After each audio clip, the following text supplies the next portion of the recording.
जिंदगी के भिन्न रंगों को समेट कहानी का आकार देता हूं। कुछ इसलिए ही तो कहानीकार कहलाता हूं।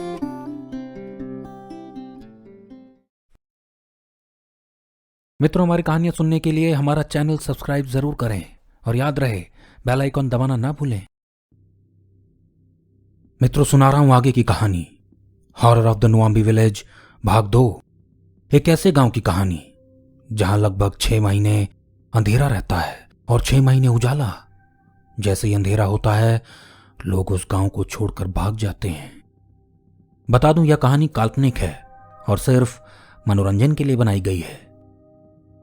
भाग 1 में आपने सुना कैसे 2 जाने माने साइंटिस्ट्स, कार्तिक और रूपर्ट, जो अमेरिका की एक रिसर्च कंपनी में काम करते थे, वो अंटार्कटिका के गांव नुआम्बी में खोज के लिए आते हैं। जब वो गांव पहुंचते हैं तो पाते हैं वो पूरा क्षेत्र बर्फ से ढका था और भारी बर्फबारी हो रही थी। गांव की गलियां खाली थीं और हर कोई अपने अपने घरों में था। जब वो उस हट पहुंचते हैं जहां उन्हें रुकना था तो वहां उन्हें एक औरत मिलती है जो उन्हें वापस जाने की सलाह देती है, पर वो नहीं जाते और वहीं आराम करने लगते हैं। अंधेरा होते ही कार्तिक और रूपर्ट को बाहर से लोगों की आवाज आने लगती है और जब वो बाहर जाते हैं तो पाते हैं लोग गांव छोड़कर जा रहे थे। तभी वो दोनों सामने वाले हट में रह रहे क्रिस्टोफर से मिलते हैं, जो बताता है अंधेरा होते ही यहां असाधारण घटनाएं होने लगती हैं। पर जब कार्तिक और रूपर्ट जाने की तैयारी करते हैं तो पाते हैं बाहर सन्नाटा है और एक व्यक्ति कुल्हाड़ी लिए अजीब से जानवरों के साथ उनकी ओर बढ़ रहा है। वो दोनों वापस हट में चले जाते हैं और जब खिड़की के पास खड़े हो क्रिस्टोफर की हट की ओर देखते हैं तो पाते हैं क्रिस्टोफर का बच्चा एक कागज पर कुछ लिख उनकी ओर दिखा रहा था। उस कागज पर लिखा था, मेक नो नॉइज। तभी वो जानवर कार्तिक की हट की खिड़की पर वार करने लगता है और कार्तिक और रूपर्ट लाइट बंद कर डर में एक और दीवार का सहारा ले नीचे बैठ जाते हैं। अब आगे की कहानी। रूपर्ट और कार्तिक हट की लाइट्स बंद किए वहां छाए अंधेरे में बस चुपचाप बैठे इस इंतजार में लग गए कि कब वो लोमड़ी जैसा दिखने वाला जानवर वहां से चला जाएगा।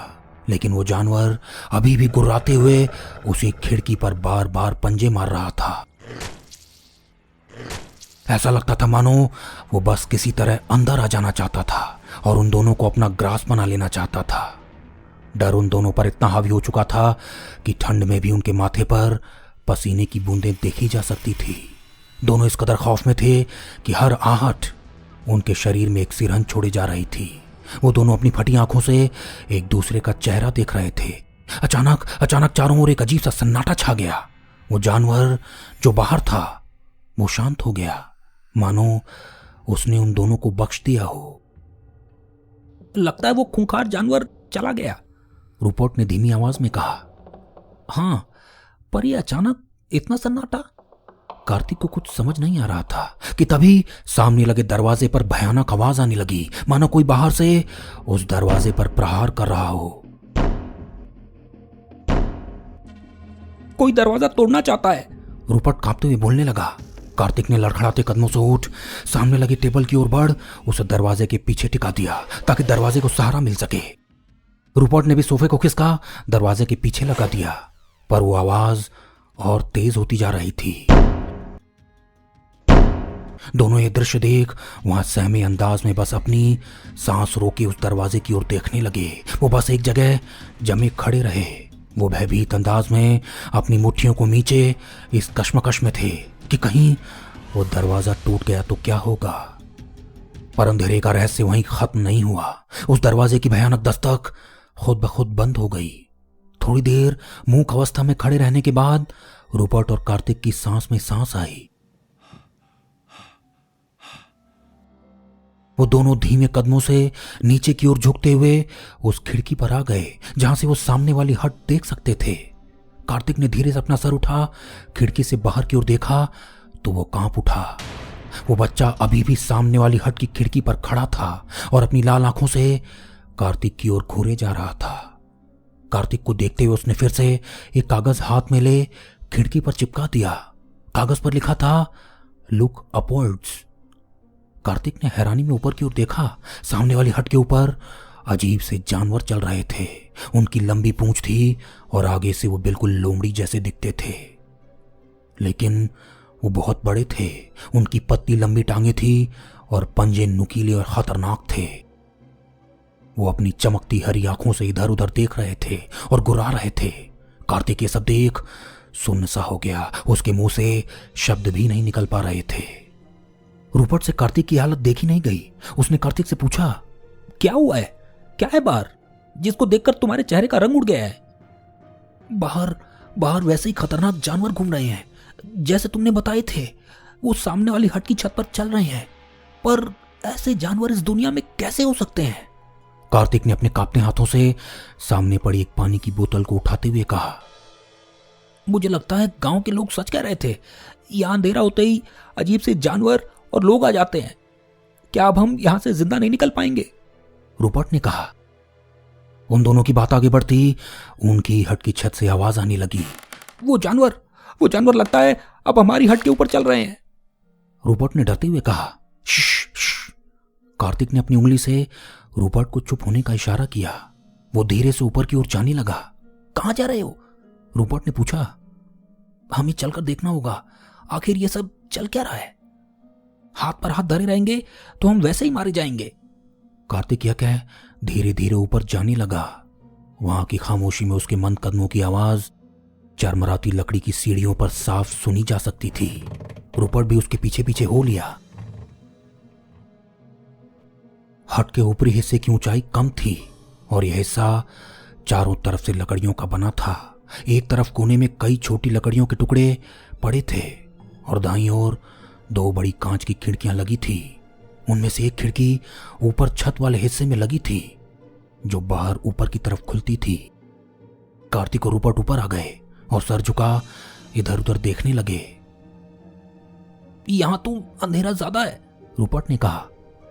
यहां से ऊपर दिख रहा है। कार्तिक उस खिड़की के पास आकर रुक गया जिससे ऊपर की ओर देखा जा सकता था। दोनों नजरें गड़ाए वहां से ऊपर देखने लगे कि तभी 2 बड़े पंजे उस खिड़की पर आ टिके और एक बड़ा जानवर उस खिड़की से अंदर की ओर झांकने लगा। वो तेजी से उस खिड़की के आसपास सूंघने लगा।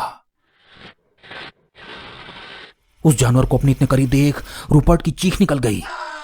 कार्तिक ने तुरंत उसके मुंह पर हाथ रख उसे पीछे की ओर खींच लिया, लेकिन तब तक देरी हो चुकी थी। वो जानवर उस कांच की खिड़की को तोड़ने लगा। आसपास के कई जानवर भी उस हट पर आ गए और खिड़की को तोड़ने लगे। कार्तिक ने बिना समय गंवाए रूपर्ट को नीचे भागने का इशारा किया। वो दोनों नीचे आते वो जानवर खिड़की को तोड़ अंदर आ गए और उनका पीछा करने लगे। दोनों नीचे आ एक टेबल के नीचे बैठ गए। कार्तिक ने रूपर्ट को बिल्कुल भी आवाज न करने का इशारा किया। दोनों अपनी धड़कनों को संभाले इस इंतजार में लग गए कि आखिर उनके साथ अब क्या होगा। 3 जानवर नीचे आ चुके थे और हट के अंदर इधर उधर घूमने लगे। तभी एक जानवर उस टेबल पर आकर आसपास की चीजों को सूंघने लगा जिसके नीचे कार्तिक और रूपर्ट बैठे थे। दोनों अब मौत को करीब से महसूस कर सकते थे। उस जानवर ने अपना सर नीचे की ओर किया तो कार्तिक सहम गया। उस जानवर के सर के ठीक सामने कार्तिक बैठा था। उसके बड़े नुकीले दांतों को देख कार्तिक का पूरा शरीर कांपने लगा। उसने अपनी आंखें बंद कर ली, लेकिन अगले ही पल वो जानवर उस टेबल से उतर दूसरी ओर चला गया, मानो उसने कुछ देखा ही नहीं। कार्तिक ने धीरे से अपनी आंखें खोली तो देखा वो तीनों जानवर वहां से ऊपर की ओर जा रहे थे। उसने हाथ बढ़ा रूपर्ट को उसकी आंखें खोलने के लिए कहा। वो जानवर कहां गए? रूपर्ट ने अपनी आंखें खोल डरे अंदाज में इधर उधर देखते हुए कहा, वो ऊपर चले गए और अब हमें यहां से निकलकर सामने वाले हट में चलना चाहिए। मुझे लगता है क्रिस्टोफर हमारी मदद कर सकता है, वो यहां के बारे में ज्यादा जानता है, कार्तिक ने कहा। पर हम जाएंगे कैसे? बाहर वो जानवर और कुल्हाड़ी वाला आदमी होगा, रूपर्ट ने कहा। वो जानवर देख नहीं सकते। उनमें से एक का मुंह ठीक मेरे चेहरे के सामने था, पर उसे मैं दिखा ही नहीं। मैंने सांस रोक ली थी। शायद वो आवाज सुनकर ही हमला करते हैं, और अगर हम दबे पांव चलेंगे तो पहुंच जाएंगे, कार्तिक ने कहा। तुम पागल हो गए हो? तुमने देखा नहीं? ये आम जानवर नहीं है, कुछ अजीब है ये। ऐसा लगता है मानो ये किसी दूसरे ग्रह के प्राणी हो। हमारे पास कोई और चारा नहीं। अगर हम यहां से जिंदा निकलना चाहते हैं तो हमें क्रिस्टोफर की हट तक पहुंचना ही होगा, कार्तिक ने कहा। जब रूपर्ट को कुछ समझ नहीं आया तो उसने हाँ में सर हिला दिया। कार्तिक ने तुरंत एक कागज खोजकर उस पर बड़ा सा लिख दिया, वी आर कमिंग, और उसी खिड़की पर जा उसी बच्चे को दिखा दिया। कुछ देर बाद दोनों अपना सामान बैग में ले धीरे से दरवाजा खोल बाहर की ओर निकल गए। बाहर का मंजर भयभीत कर देने वाला था। चारों ओर अनेकों भयानक जानवर घूम रहे थे और काला डरा देने वाला अंधेरा छाया हुआ था। भारी बर्फबारी हो रही थी और तापमान माइनस में जा चुका था। तेज हवा के थपेड़े उन दोनों के चेहरों पर अपनी छाप छोड़ रहे थे। दोनों डरे सहमे अंदाज में दबे पांव आगे की ओर बढ़ने लगे कि तभी पेड़ों के बीच से एक कुल्हाड़ी वाले आदमी को देख रूपर्ट हड़बड़ी में लड़खड़ा कर गिर गया। उस आदमी के हाथों से बड़े नाखून बाहर निकल रहे थे और वो एक जगह खड़ा ध्यान से उन दोनों की ओर देख रहा था। रूपर्ट के गिरते ही एक आवाज उस सन्नाटे में छा गई। जो जानवर अभी इधर उधर घूम रहे थे वो रूपर्ट की ओर दौड़ने लगे। जल्दी करो, अब हमें भागना होगा, हमारे पास टाइम नहीं है। कार्तिक ने अपना हाथ दे रूपर्ट को खींचते हुए कहा। दोनों तेजी से क्रिस्टोफर की हट की ओर दौड़ने लगे। भागते वक्त उस ठंडी हवा में वो उस अंधकार का खौफ महसूस कर सकते थे। कई खतरनाक जानवर अपनी तेज रफ्तार से दौड़ते हुए अब बस उन दोनों से कुछ ही दूर रह गए थे। किसी तरह जब वो दोनों क्रिस्टोफर के हट के बाहर पहुंचे तो उसका दरवाजा खटखटाने लगे, पर कोई दरवाजा खोल ही नहीं रहा था। Please please open the door please, Kartik की बोलते हुए दरवाजे पर दस्तक देता रहा। दोनों वहां खड़ी अपनी खुली आंखों से वो भयावह नजारा देख रहे थे। वो जानवर बस अब उनको अपनी चपेट में लेने वाले थे। रूपर्ट और कार्तिक ने अपना सर अपने दोनों हाथों के बीच कर लिया कि तभी वो दरवाजा खुल गया और क्रिस्टोफर ने उन दोनों को अंदर खींच दरवाजा बंद कर दिया। बंद दरवाजे पर उन जानवरों के टकराने की आवाज साफ सुनाई दे रही थी। क्या कर रहे हो तुम दोनों, अपने साथ साथ हमें ही मरवाओगे? क्रिस्टोफर ने गुस्से में लाल होते हुए कहा। हमें तुम्हारी मदद चाहिए, यहाँ कुछ गड़बड़ है। ये आम जानवर नहीं है। आकार में इतने बड़े जानवर मैंने आज तक नहीं देखे, और वो कुल्हाड़ी वाला आदमी वो भी कोई आम इंसान नहीं दिखता। कार्तिक ने वहां एक टेबल का सहारा लेते हुए कहा। मुझे ज्यादा नहीं पता, मुझे बस इतना पता है अंधेरा आते ही यहाँ का तापमान और गिर जाता है और अजीबोगरीब जानवर बाहर घूमने लगते हैं। पूरे गांव की लाइट अपने आप ही चली जाती है, ना तो कोई फोन काम करता है और ना ही किसी प्रकार का कोई नेटवर्क। इसीलिए गांव के लोग हर 6 महीने बाद जैसे ही अंधेरा आता है ये गांव छोड़कर चले जाते हैं। क्रिस्टोफर ने कहा। क्या आपके पास यहाँ टीवी है? कार्तिक ने पूछा। हाँ बिल्कुल है। मुझे उसका कुछ सामान चाहिए ताकि मैं अमेरिका अपनी संस्था से संपर्क कर सकूं। वो इस असाधारण गुत्थी को सुलझाने में हमारी मदद कर सकते हैं। कार्तिक ने अपने बैग से कुछ सामान निकालते हुए कहा। कुछ ही देर बाद कार्तिक ने टीवी से कुछ सामान निकाल एक मशीन बना ली और संपर्क करना शुरू कर दिया। Hello can anybody hear me? Hello, this is scientist Kartik, we need your help, hello. बहुत प्रयास के बाद आखिर कार्तिक संपर्क साधने में सफल हो गया। हेलो कार्तिक, हेलो, यस मैं सुन पा रहा हूँ, मैं राजीव बोल रहा हूँ। राजीव साहब, हम यहाँ फंस गए हैं, हमें मदद चाहिए। कार्तिक ने सारी घटनाएं अपनी सुपीरियर को बता दी। सारी बात सुनने के बाद राजीव ने कहा, ये बातें जो तुम कह रहे हो ये मेरे गले नहीं उतर रही।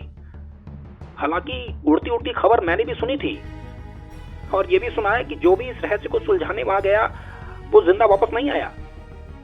लेकिन एक भारतीय व्यक्ति है जो तुम्हारी मदद कर सकता है। सुना है उसने जो भी केस लिया उसे सॉल्व करके ही दम लेता है। कौन है वो? उसे डिटेक्टिव बुमरा कहते हैं। क्या डिटेक्टिव बुमरा इस गांव का रहस्य जान पाएंगे? कौन थे वो अजीब से दिखने वाले जानवर और वो कुल्हाड़ी वाला आदमी? क्या कार्तिक और बाकी लोग वहां से सही सलामत वापस निकल पाएंगे? सुनाऊंगा आगे की कहानी भाग 3 में। मित्रों, यदि यह कहानी आपको पसंद आई तो इसे लाइक और शेयर जरूर करें, और हाँ, हमारे चैनल को सब्सक्राइब करना और बेल आइकन दबाना ना भूलें। आप हमें फेसबुक पर भी सुधांशु राय ऑफिशियल से फॉलो कर सकते हैं और कहानीकार सुधांशु राय से जुड़े रह सकते हैं।